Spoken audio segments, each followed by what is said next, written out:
haïtien. Et Oula, c'est le rouge, mais le rouge royal. Donc, si vous voulez bien, ma démarche, en fait, c'était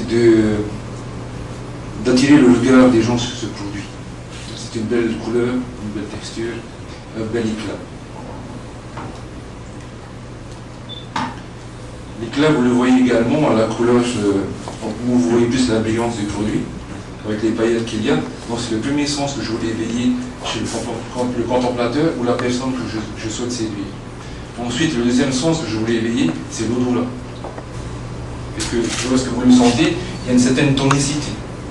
Donc ça surprend la personne que l'on veut séduire, ou le contemplateur. Ensuite, il suscite la gourmandise par son aspect gélifiant, donc il donne envie de manger. Malheureusement, à ce stade, on n'a peut-être pas encore inventé des produits cosmétiques qui puissent être comestibles, mais ça va peut-être venir. Donc, malheureusement, nous ne pourrons pas le manger, on a envie de le toucher. On ne peut pas résister à l'envie de le toucher et de se le mettre sur le corps. Donc, j'ai pas cela réalisé une image qui éveille les sens, la sensualité, en évoquant tous ces sens, sauf l'ouïe. Et l'ouïe, c'est l'histoire de ce produit, et c'est l'histoire de la légende que je vais raconter qui m'a inspiré, et les objectifs que je voulais évoquer à travers cela. La première histoire que j'avais racontée était plutôt le regard que j'avais aujourd'hui, à 40 ans, sur l'amour, sur les symboles de l'amour que nous voyons tous les jours au quotidien. Quand on ouvre la presse, quand on pense à la Saint-Valentin, les symboles qui révèlent aujourd'hui de l'amour, c'est le symbole du cœur, les roses rouges que l'on offre à son être aimé lorsqu'on déclare sa flamme. Mais aussi, je suis en Polynésie, je suis aussi polynésien, je marche sur cette terre, mes pieds, mes racines, c'est le Haut-Pou. Donc en fait, toute ma quête a été de trouver un équilibre entre la culture, le côté ancestral de cette couleur, de ce produit, mais également le regard moderne que l'on peut avoir sur l'amour aujourd'hui. L'équilibre également entre la féminité. La féminité est un rouge plus foncé, plus discret. Le rouge masculin est un rouge plus vif, qui est plus à l'action. L'équilibre également entre des senteurs fruitées, légers, pour l'amour léger, mais également des senteurs enivrantes. Lorsque l'amour nous possède, on n'a pas fort du mal à résister. À résister, on est prêt à décaler tous nos rendez-vous pour rejoindre notre être aimé. On attend l'heure, on est impatient, parce qu'on est possédé, on n'arrive plus à se contrôler. Également l'équilibre entre les produits composés. Dedans, il y a des parfums, Fantasme Chanel, des parfums composés, mais également des parfums enivrants du Mouré, du Santal et également du Copé. Donc j'ai toujours été à la recherche de cet équilibre permanent entre l'amour léger et l'amour enivrant. Lorsqu'on sent ce produit, la première effluve que l'on peut sentir est plutôt légère, et tout de suite on est aussi enivré. C'est la seconde teinte en arrière-plan. L'amour léger, c'est aussi l'amour naïf des jeunes couples. Quand on s'aime petit, plus jeune, on n'a pas la même approche de l'amour. Et plus on grandit dans le temps, plus on renforce cet amour, c'est un amour plus possédant, plus fidélisant.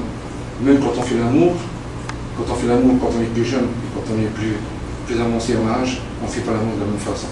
Donc c'est tout ça que je voulais représenter par Héréoula. En fait, pour terminer l'histoire de Oulatoua et de Hono, ce chef, ce guerrier qui voulait tellement conquérir Oulatoua, a provoqué en duel le roi de Tchoko et finalement a réussi à la conquérir. Et l'histoire, c'est que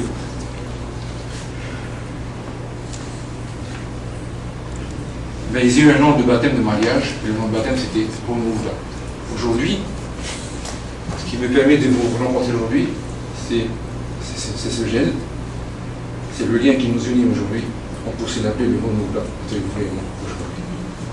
cette couleur, c'est aussi la couleur de vos puits. Lorsque je vais vous donner quelques pétales de vos puits, vous pouvez en comparer, mais quasiment la même couleur de vos puits. Tu étais venu au labo avec le Moi, je l'avais en tête. J'avais en fait cette histoire en tête, c'est pour ça que j'étais un peu ému, parce que je pense à ma grand-mère qui me racontait cette histoire quand j'étais plus jeune.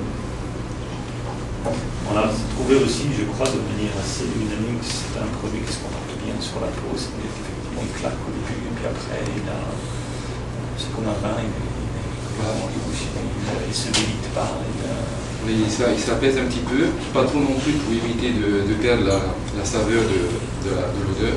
Et ça donne ensuite un effet un peu poudré, qui est plus facile à porter. Fallait oser pour la couleur, mais après tant mieux. C'est vrai que c'est pas contre lui en cosmétique, c'est pas une. C'est pas une couleur commune. Voilà, c'est pas une couleur commune. Tu as pas eu peur au début que la couleur attache sur la peau, justement? Ben, ça, je me suis appuyé sur mon assistant technique. Je suis venu que la cosmétique soit un produit qui ne soit pas irritant. Ouais. Mais Olivier était là et qui m'a guidé en disant pas trop de couleur. Donc j'ai dû en fait. La couleur, c'est la différence entre un produit rouge classique. Ce n'est pas simplement du colorant.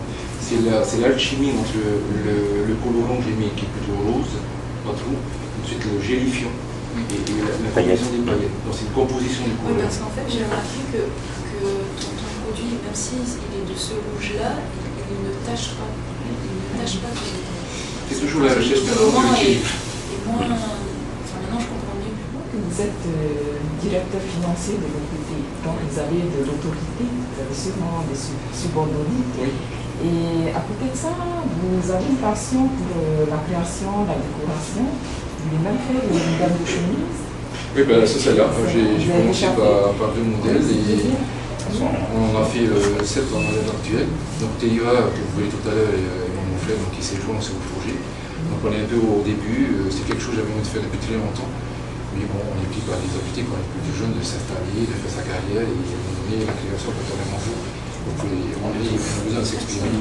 Surtout à partir de l'âge de 40 ans, on se pose des questions, d'autres questions sur la vie. Et à ce moment-là, on se dit il faut aussi vivre ses passions, sinon la vie est peut-être un peu trop triste. Alors ce sont 2 domaines différents. Donc le directeur financier et puis la création. Et comment vous arrivez dans ce produit, c'est peut-être une révélation pour vous. Est-ce que vous avez changé de métier ou vous avez continué à faire les deux et comment concilier les deux? La création permet d'équilibrer aussi. Si le travail que vous faites au quotidien ne vous permet pas d'exprimer votre création, votre créativité, vous l'exprimez à côté forcément, votre équilibre. Vous cherchez toujours un équilibre entre ses intérêts personnels, professionnels et familiaux. Donc il faut trouver l'équilibre. Ensuite, dans mon projet à l'OPT, je suis directeur des services financiers, donc des CCP particulièrement. Ce qui m'intéresse aujourd'hui, c'est la création d'un banque postale. Juste rapide, si tu as à peine quelques secondes pour... Un souci d'équité avec les autres. Surtout parce que... si toutefois tu es gagnant et que tu as juste quelques secondes éventuellement à passer vite fait sur la télé, comment vas-tu pousser les gens à acheter ton produit? Je vais d'abord lire l'histoire, faire un résumé court de l'histoire pour susciter l'intérêt et mettre en avant le produit. Et ensuite, je ferai, je pense, pour toutes les promotions de produits, des plateaux télé, des plateaux de radio, répondre à des invitations, aller sur des talents de la cosmétique à l'étranger, ici. C'est comme ça qu'on met en avant son produit. Et cette expérience m'a montré aussi aujourd'hui que le créateur, c'est bien, mais il faut aussi se mettre en avant. Il faut aussi se mettre en avant soi, le produit et la produit aussi.